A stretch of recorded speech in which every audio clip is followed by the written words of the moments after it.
Selamat datang lagi di sesi kupas tuntas kita. Hari ini kita punya bahasan yang lumayan provokatif nih. Kita mau gali dari buku The Art of Seduction, fokusnya ke bagaimana kata-kata seringkali sengaja banget dipakai untuk menebar kebingungan. Tujuannya ya untuk dapat pengaruh. Betul. Sumber ini kan membahas taktik-taktik persuasi yang kadang halus tapi efeknya bisa kuat banget. Iya, misi kita kali ini kita coba bongkar bareng-bareng gimana sih bahasa dan ambiguitas itu bisa jadi semacam senjata. Senjata untuk memikat sekaligus bikin bingung. Menarik ya? Nah, salah satu ide yang langsung bikin penasaran dari buku ini itu soal, kekuatan iblis dari kata-kata. Ini bukan sekedar komunikasi biasa loh. Bukan sekedar ngobrol ya? Bukan, ini lebih ke bahasa yang emang dirancang, gitu. Dirancang buat membujuk, menyanjung, dan yang paling penting nih, mengaduk-aduk emosi. Mengaduk emosi ya? Contohnya, penulisnya nunjuk ke arketipe rake atau penggoda ulung. Mereka ini katanya jagonya merayu pakai kata-kata. Iya, yang pakai kata-kata indah gitu ya? Iya, tokoh kayak Don Juan atau Duke de Richelieu gitu kan. Konon mereka pakai bahasa bukan buat ngasih info yang jelas, tapi justru bikin semacam kekacauan emosional. Kayak sengaja dibikin ambigu gitu ya? Mirip lah, katanya sih kayak ular di Taman Eden, lidahnya itu senjata utama. Wow. Nah, yang menarik di sini kan kenapa cara ini bisa efektif. Sebenarnya intinya ada di penciptaan kebingungan yang disengaja itu. Oke, tujuannya apa tuh? Tujuannya supaya pertahanan si target jadi lengah. Ada satu taktik yang dibahas namanya mengirim sinyal campuran, Sinyal campuran. Gimana tuh maksudnya? tapi sekaligus duniawi. Oh, jadi kayak membingungkan gitu ya? Iya, Kontradiktif. iya persis. Campuran kualitas ini seolah menciptakan kedalaman palsu yang bikin bingung, tapi juga anehnya mempesona. Bikin orang jadi penasaran, kok bisa ya dia gitu? Aura misterius ini yang narik orang masuk. Oke. Jadi bukan sekedar pelin-pelan nggak jelas ya, tapi Iya. memang ada tujuannya. Iya. Nah, ini nyambung nih kayaknya. Ke taktik lain, memuitiskan kehadiran Anda. Gimana tuh? Nah, ini juga menarik. Intinya adalah membangun citra diri yang ideal, puitis, dan agak misterius. Jadi lebih dari sekedar penampilan fisik aja ya. Lebih dalam gitu ya. Iya. Anda diasosiasikan dengan sesuatu yang indah atau mendalam.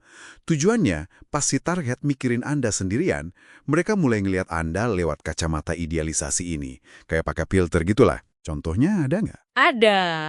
Sumbernya ngasih contoh para siren di mitologi Yunani atau Ratu Cleopatra. Mereka nggak cuma ngandelin fisik, tapi menciptakan daya tarik penampilan yang menggoda imajinasi. Oh, jadi nggak langsung vulgar gitu ya? Betul, cuma kasih lihat sekilas aja pesona fisiknya, biar targetnya membayangkan sosok fantasi, bukan sekedar nafsu biasa. Bahkan suara juga penting, katanya suara Cleopatra itu sangat memesona, bagian dari aura puetis itu.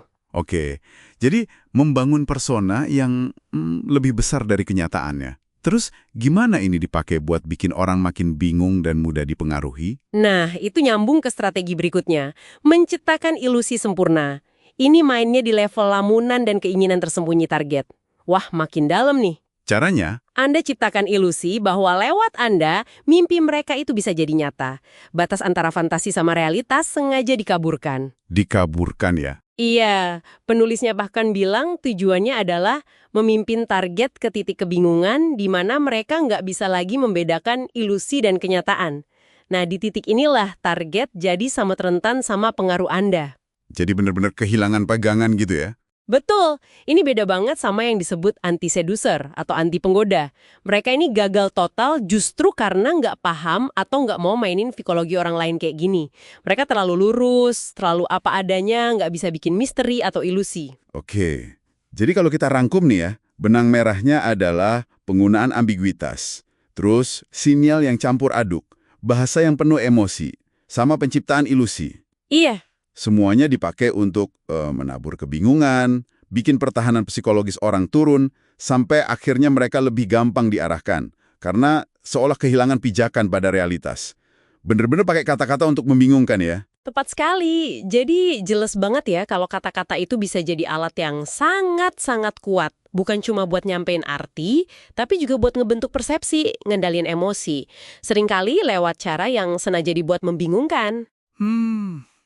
Kemampuan menciptakan ambiguitas dan ilusi inilah inti dari banyak taktik persuasi yang dibahas di sumber ini. Ini tentang mengendalikan narasi dan persepsi target terhadap Anda. Nah, ini dia pertanyaan penutup untuk Anda renungkan di rumah. Setelah tahu gimana kata-kata dan kebingungan bisa dirancang sedemikian rupa untuk mempengaruhi, apakah ini mengubah cara Anda melihat bahasa persuasif sehari-hari? Ya, di sekitar kita kan banyak ya. Iya. Hmm.